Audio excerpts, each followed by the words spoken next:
اب وہ چند مناظرے آپ کی خدمت بیان کروں اور اس کے بعد پھر موضوع کو میں تھوڑا سا تبدیل کروں. یحییٰ ابن اسم کے ساتھ کچھ اور ملاقاتیں ہوئی. یحییٰ ابن اسم بہت بوڑھا آدمی اور امام بہت چھوٹے، یعنی سمجھ لیجئے کہ وہ 70-80 برس کا ہے اور امام 7-8 برس کے، اتنا فرق. امام کی خدمت میں آتا ہے اور امام کی خدمت میں آنے کے بعد کہتا ہے کہ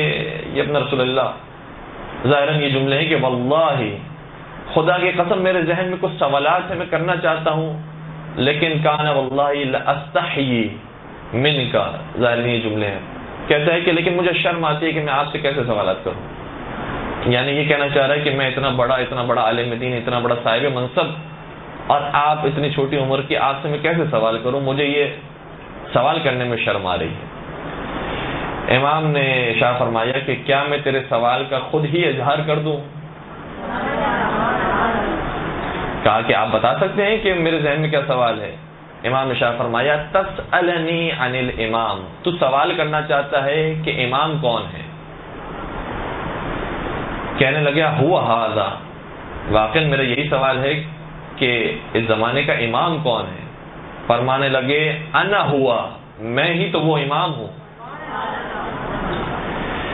جب یہ جواب سن لیا، اب تعجب کی بات یہ ہے کہ کہنے لگا پھر آپ کی امامت پر دلیل کیا ہے، علامت کیا ہے. یعنی تعجب کی بات یہ ہے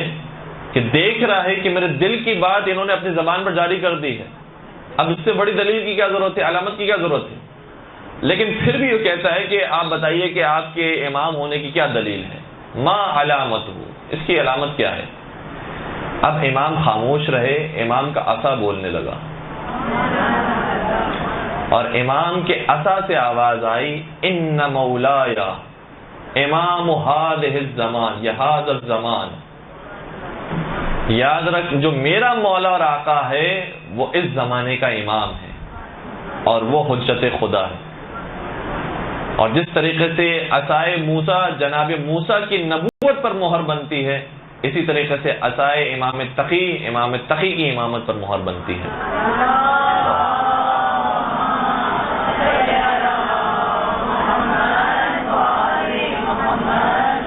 پھر ایک اور گفتگو ہے جو یحییٰ ابن اسم اور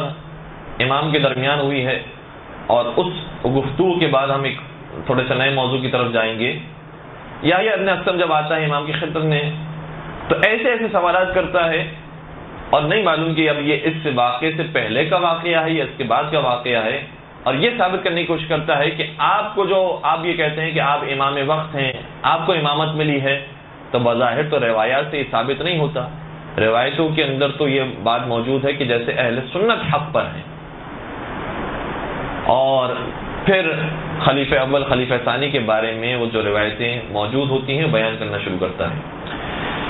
اب میں آپ کی خدمت میں وہ روایتیں خود کتاب ہی سرچ کر رہا ہوں. کہتا ہے کہ نبی اکرم کی ایک حدیث ہم تک پہنچی ہے کہ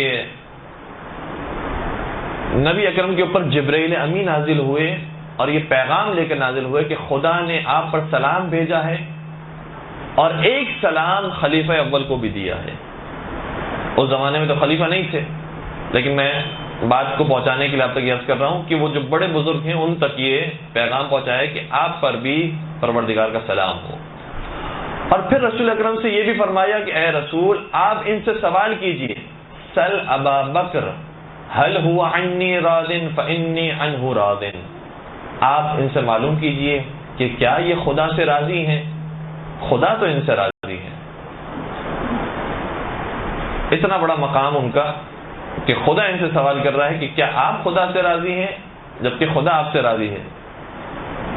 یعنی ہم وہ جو مقام سورہ فجر کی آخری آیتوں کے اندر دیکھتے ہیں کہ یا ایتها النفس المطمئنہ ارجعی الی ربک راضیۃ مرضیہ، کہ نفس مطمئنہ اپنے رب کی طرف پلٹا اس حالت میں کہ تو اپنے رب سے راضی ہو، تیرا رب تجھ سے راضی ہو. تو یہ بعد میں جو بعد والی بات ہے وہ پہلے لے کر آ گئی. خدا تو آپ سے راضی ہے، لیکن کیا آپ بھی خدا سے راضی ہیں؟ یہ ذرا پوچھیے. آپ اس روایت کے بارے میں کیا کہتے ہیں؟ اتنا بڑا مقام تھا ان کا. تو سب سے پہلی بات امام نے واضح کی کہ دیکھو کوئی بھی روایت ہم ایسی دیکھتے ہیں تو سب سے پہلے اسے قرآن کریم کے سامنے رکھتے ہیں. اگر قرآن کریم کے مطابق ہوتی ہے تو اسے قبول کرتے ہیں، ورنہ اسے دیوار پر مارتے ہیں، ورنہ اسے قبول نہیں کرتے.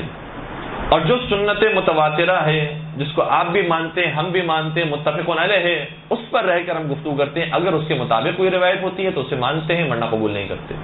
اب دیکھیں اس اصول کو کیسے استعمال کیا ہے امام نے, اس میں ذرا ملاحظہ فرمائیے گا. اور پھر امام نے یہ حدیث بیان کی جو صحیح بخاری کی بھی شاید سب سے پہلی حدیث ہے کہ نبی اکرم نے ارشاد فرمایا تھا اپنے وقت آخر کہ میرے جانے کے بعد جھوٹی حدیثیں گھڑنے والے لوگ بہت بڑھ جائیں گے, میرے نام سے جھوٹی روایتیں منسوب کریں گے. فمن کذب علی متعمدا فلیتبوأ مقعدہ من النار, یاد رکھے جس نے میری نسبت سے کوئی جھوٹی حدیث گھڑی تو اس کا ٹھکانہ جہنم میں ہوگا, چاہے وہ کتنا ہی معتبر شخص ہو, کتنا ہی ظاہری طور پر پاک و پاکیزہ ہو, اس کا ٹھکانہ جہنم میں ہوگا جس نے میری طرف سے کوئی جھوٹی حدیث کو گھڑا ہے. امام نے اس سوال کو سننے کے بعد قرآن کریم کی ایک آیت پیش کی. کہ قرآن کریم یہ کہہ رہا ہے, خدا خود قرآن کریم میں کہہ رہا ہے کہ نحن اقرب الیہ من حبل الورید, ہم تمہاری شہرت سے زیادہ نزدیک ہیں اور تمہارے حالات کو تم سے زیادہ جانتے ہیں. وہ خدا جو ہماری شہرت سے نزدیک اور ہمارے حالات سے زیادہ جانتا ہو, وہ خدا پوچھے گا رسول اکرم کے ذریعے کہ ان سے معلوم کرو کہ کیا یہ ہم سے راضی ہیں یا راضی نہیں ہیں. وہ خدا تو پہلے ہی جانتا ہے, بندے کا معاملہ ہے کہ بندہ اس سے راضی ہے راضی نہیں ہے. تو شاید بظاہر روایت کے اندر الفاظ مختلف ہونے چاہیے, لیکن آپ تک جو روایت پہنچی ہے وہ نادرست ہے. اچھا, اس مناظرے کے اندر کچھ اور جملے بھی ہیں جو بڑے خوبصورت ہیں. امام نے بہت تحمل کے ساتھ ان روایتوں کو سنا ہے اور جواب دیا ہے. کہیں کسی موقع پر یہ نہیں کہا کہ کیسے ممکن ہے کہ تم نے ایک جھوٹی روایت کو فضائل کے اندر بیان کر دیا, اور کبھی یہ نہیں کہا کہ میں انہیں نہیں مانتا ہوں, ہمارا یہ عقیدہ نہیں ہے, بلکہ بعض جگہوں پر اس واقعے کے اندر کہا ہے کہ صحیح ہے, ہماری نظر میں بھی پہلے کا بہت احترام ہے, دوسرے کا بہت احترام ہے. یہ بار بار کہہ کر انہیں جوابات دیے تاکہ وہ علمی طور پر قائل ہو سکیں, دلیل سے قائل ہو سکیں کہ جن روایتوں کو آپ مان کر ان کو یہ ثابت کر رہے ہیں کہ وہ بڑے محترم تھے, وہ روایتیں ہی صحیح نہیں ہیں. پھر انہوں نے کہا کہ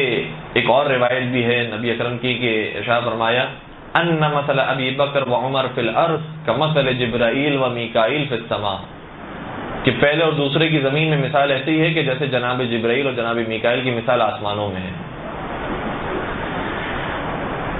ارشاد فرمایا امام نے کہ یہ کیسے ممکن ہے, جبرائیل اور میکائیل جب سے پیدا ہوئے معصوم ہیں,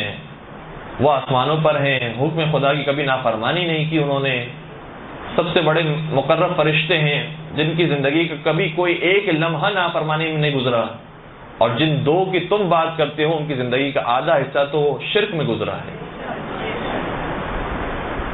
تو یہ کیسے برابر ہو سکتے ہیں جبرائیل اور میکائیل کے؟ پھر کہنے لگا کہ ایک اور روایت میں یہ آیا ہے کہ یہ دونوں ایسے ہیں کہ انہما سیدہ کہول اہل الجنہ, کہ جب یہ جنت میں جائیں گے تو یہ بوڑھوں کے سردار ہوں گے. تو پھر امام نے وہی جواب جو آپ نے سنا بھی ہے کہ جنت میں کوئی بوڑھا جائے گا تو یہ سردار بنیں گے, جنت میں جو جائے گا وہ جوان ہوگا. لہذا یہ روایت کبھی بھی امام کی طرف سے نہیں آئی, پیغمبر کی طرف سے نہیں آئی ہے کہ بوڑھوں کے سردار ان کو بنایا گیا ہے. اور یاد رکھو یہ روایت وہ ہے کہ جو بنی امیہ نے گھڑی تھی, یہ باقاعدہ بیان کیا. بیان کرنے کی وجہ کیا تھی؟ کیونکہ اب جو مقابلہ ہو رہا ہے اور جس دربار میں ہے وہ بنی امیہ کا نہیں ہے, وہ بنی عباس کا ہے. لہذا بنی امیہ کی جتنی حقیقت ہے وہ بیان کر سکتے ہیں. بنی عباس کا دربار ہے, بنی امیہ کے مخالفین کا دربار ہے, لہذا اس دربار میں بنی امیہ کے بارے میں جتنی حقیقت ہے وہ بیان کر سکتے تھے. لہذا کہا کہ یہ بنی امیہ کے زمانے میں کام کیا گیا ہے, اور میں آپ کی خدمت میں اگر موقع ملا تو اس واقعے کو بھی عرض کروں گا کہ بنی امیہ نے کس طریقے سے کام کیا. پھر کہا کہ ایک اور روایت ہے کہ ان عمر بن الخطاب سراج اہل الجنہ, کہ ان کے بارے میں یہ کہا گیا کہ جنت کے اندر جو چراغ ہوں گے وہ یہ ہوں گے, ان سے روشنی ساطع ہوگی.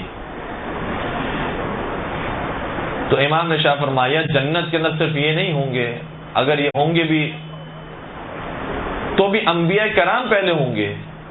اولیاء کرام موجود ہوں گے, فرشتے ہوں گے,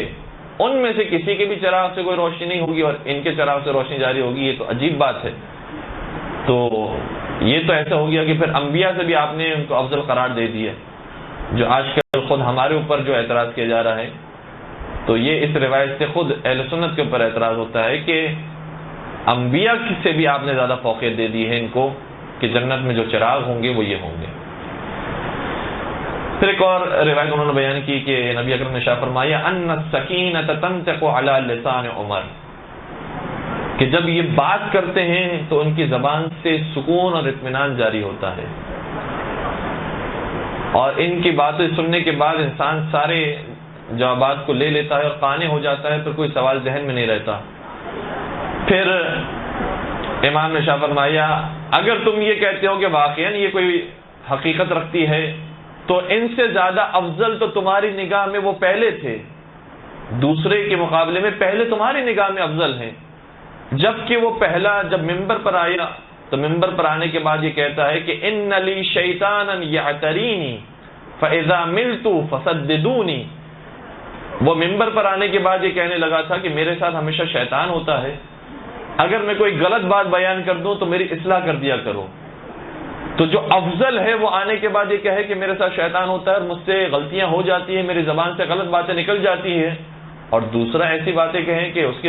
جوابات سننے کے بعد انسان کو اطمینان ہو جائے، یہ کیسے ممکن ہے؟ پھر کہا کہ نبی اکرم کی ایک اور حدیث بھی ہے کہ لو لم ابعث لبعث عمر، اگر مجھے نبی نہیں بنایا گیا ہوتا تو ان کو نبی بنایا جاتا۔ تو پھر امام نے ارشاد فرمایا کہ قرآن کریم کی آیت ہے وَإِذْ أَخَذْنَا مِنَ النَّبِيِّينَ مِيثَاقَهُمْ وَمِنْكَ وَمِنْ نُوحٍ، کہ اے نبی اس وقت کو یاد کرو کہ جب نبیوں سے عہد لیا جا رہا تھا نبوت کے بارے میں، اور جناب نوح علیہ السلام سے بھی عہد لیا گیا اور تم سے بھی عہد لیا گیا، تو اس کا مطلب یہ تو یہ ہوا کہ نبی پہلے ہی سے نبی ہو کر آتا ہے، نبی سے پہلے ہی سے میثاق لیا گیا ہے، وعدہ نبوت لیا گیا ہے۔ تو یہ کیسے کہا جا سکتا ہے کہ پہلے ہی سے جو نبی طے شدہ ہوں وہ یہاں پر جب آئیں تو پھر یہ کہا جائے کہ اگر میں نبی نہیں ہوتا تو یہ نبی ہوتے؟ تو یہ نبی تو پہلے ہی سے طے شدہ تھے، اس لیے کسی اور کے بارے میں یہ کہنا کہ انہیں نبوت مل جاتی یہ ممکن ہی نہیں ہے۔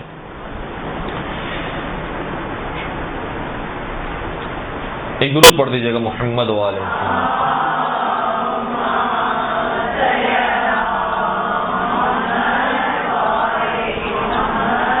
کیا پھر ایک اور نبی اکرم کی حدیث ہے کہ نبی نے ارشاد فرمایا ما احتبس عنی الوحی قط الا ظننته قد نزل على آل الخطاب،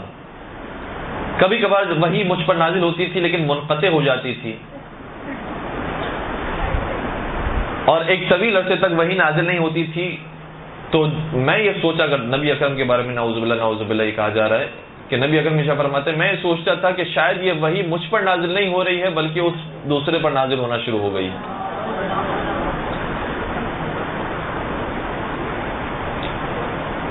جب یہ بات انہوں نے بیان کی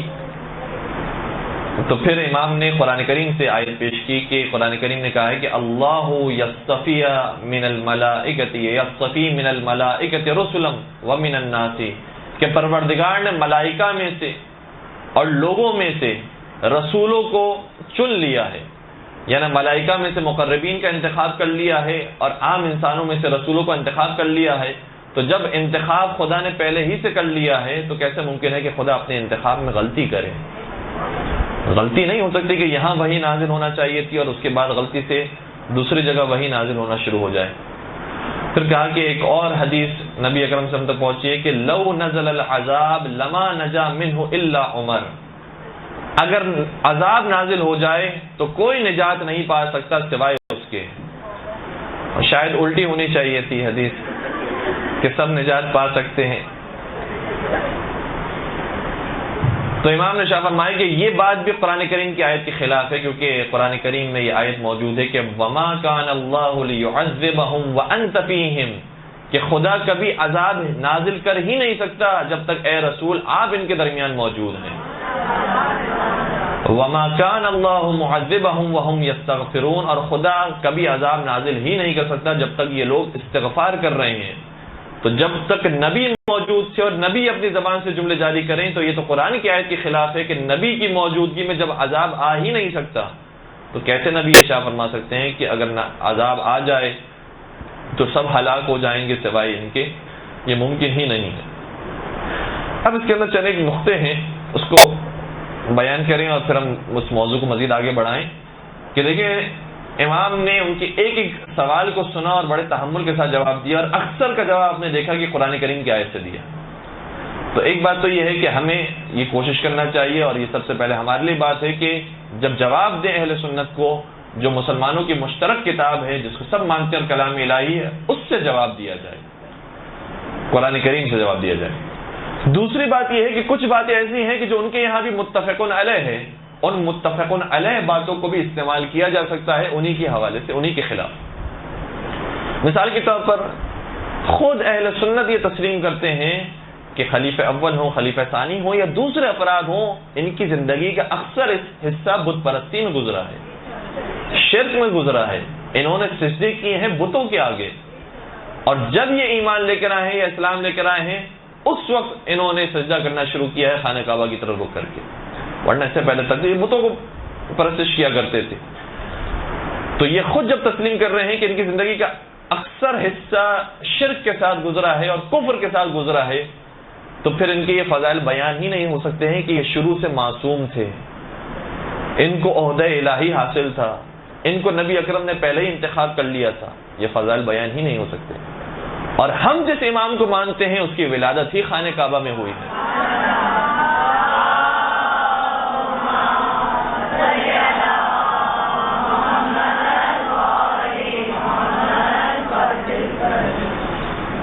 تو ہمارے امام میں الحمدللہ جو پوری تاریخ بیان ہوئی ہے، اور اہل سنت نے بھی اس کو نقل کیا ہے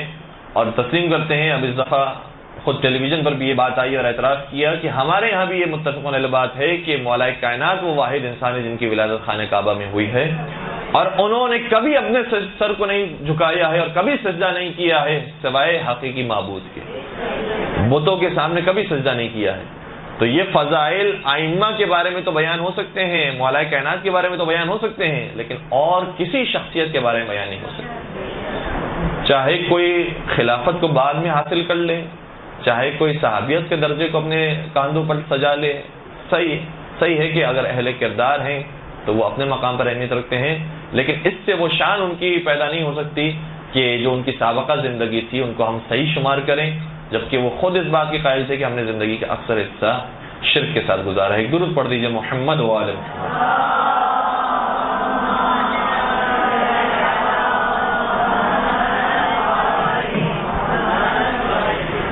یہ جو فضائل بعض دوسری شخصیات کے بیان ہوئے ہیں، جبکہ حقیقت میں وہ فضائل ائمہ اطہار علیہم السلام کے ہیں، یہ کیوں ہوا اور کیسے ہوا اس کو تھوڑا سا بیان کر کے ایک نتیجہ اہل سنت عالم دین کا بیان کرتا ہوں، اور پھر آج کی درس مکمل ہو جائے گا۔ ابن ابی الحدید معتزلی نے شرح نہج البلاغہ میں ایک واقعے کو لکھا ہے۔ ابن ابی الحدید اہل سنت عالم دین، اور اس کی کتاب کو خود وہابی حضرات نے بھی اپنے سافٹ ویئر میں جگہ دی ہے اور اسے تسلیم کیا ہے۔ بہت بڑا مورخ، بہت بڑا ادیب، بہت بڑا شاعر، واقعاً علمی طور پر مضبوط شخصیت ہے، اور شاید یہ کہنا بھی نادرست نہیں ہوگا کہ جتنی بھی نہج البلاغہ کی شرح لکھی گئی ہیں اس میں شاید بہترین شرحوں میں سے ایک شرح ابن ابی الحدید معتزلی کی ہے۔ ایسے واقعات کو اپنی کتاب کے اندر لکھا ہے کہ جو پہلے کی پرانی کتابوں میں اب وہ محو ہو گئے ہیں، مٹ گئے ہیں، جلا دیے گئے ہیں، اب کسی اور کتاب میں باقی نہیں رہے ہیں وہ واقعات سوائے ابن ابی الحدید معتزلی کی کتاب کی۔ یعنی کچھ تاریخی حقائق کو اگر آپ کو تلاش کرنا ہے تو صرف ان کی کتاب میں ملیں گے اور کسی کتاب میں نہیں ملیں گے۔ اتنے بڑے مورخ۔ انہوں نے لکھا کہ جب امام حسن علیہ السلام سے صلح ہو گئی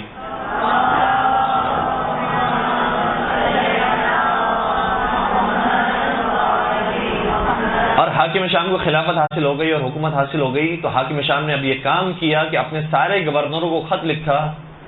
کہ تم منبر سے سب و شتم کرنا شروع کرو، علی کے خلاف، اولاد علی کے خلاف، اصحاب علی کے خلاف، جس میں ابن عباس بھی ہیں، مالک اشتر بھی ہیں، ان سب کے اوپر بھی سب و شتم کرو، اولاد علی پر بھی سب و شتم کرو۔ منبروں سے سب و شتم ہوتا رہا۔ اب ظاہر سی بات ہے کہ کوئی ایک اپنے علاقے کا عالم دین جو قرآن و حدیث کی باتیں کرتا ہے وہ الحمد و ثنا کے بعد اور صلوات کے بعد یہ کام کرے کہ نعوذ باللہ اللہم لعن فلاں فلاں فلاں، تو کتنی معتبر بات لوگوں کی نظر میں سمجھی جائے گی کہ یقیناً اگر اس نے لعنت بھیجی ہے تو کچھ روایتوں کو دیکھ کر بھیجی ہوگی۔ معتبر بات سمجھی جائے گی. لہٰذا یہ سلسلہ جاری رہا. پھر ابن ابی الحدید نے لکھا کہ حاکم شام نے پھر یہ کام کیا، کہا کہ اب سب و شتم ہو گیا ہے، جو علی کے چاہنے والے ہیں ان کو چن چن کر زندان میں ڈالو، یا انہیں قتل کر دو یا انہیں جلا وطن کر دو. یہ کام ہونا شروع ہوا. تیسرا وہ مرحلہ آیا، پھر کہا کہ جو علی کے فضائل بیان ہوتے رہتے ہیں اور لوگوں کے یہاں مشہور ہیں، ان علی کے فضائل کو مٹا کر، مولا کائنات کے نام کو مٹا کر، جو شیخین ہیں اور دوسرے خلفاء ہیں ان کے نام کو لکھا جائے، اور مولا کائنات کے نام کو ہٹا ہٹا کر دوسروں کے نام شامل ہونے لگے. یہاں تک کہ پھر تیسرا اور چوتھا مرحلہ یہ شروع ہوا. کہا کہ اب ان کے فضائل تو بیان ہو گئے، ہمارے فضائل باقی رہ گئے. بنی امیہ کے فضائل بھی بیان ہوئے، ان کے فضائل بھی بیان ہوئے. ابن ابی الحدید نے پورا یہ واقعہ لکھا ہے اور میں نے خلاصتاً آپ کی خدمت بیان کر دیا. ابن ابی الحدید نے پھر نتیجہ دیا، کہا یاد رکھو یہ کام حاکم شام نے کیا ہے، بنی امیہ والوں نے کیا ہے کہ جو فضائل علی کی شان میں نبی اکرم نے بیان کیے تھے اسے دوسروں کے حوالے سے بیان کر دیا، دوسروں کے نام سے بیان کر دیا. لہذا اب میں تمہیں ایک اصول دے کر جا رہا ہوں کہ اگر تم نے جاننا ہو کہ کون سی روایت صحیح ہے اور کون سی روایت غلط ہے تو جان لو کہ اگر تمہیں دو روایتیں نظر آئیں جس میں سے ایک روایت میں علی کا نام لکھا ہو اور علی کے نام سے فضائل بیان کیے گئے ہوں، اور دوسرے روایت کے اندر روایت بعین ہی وہی ہو لیکن نام کسی اور کا ہو، تو یاد رکھنا وہ روایت جس میں کسی اور کا نام ہے وہ جھوٹی روایت ہے، اور جس میں علی کا نام ہے وہی سچی روایت ہے.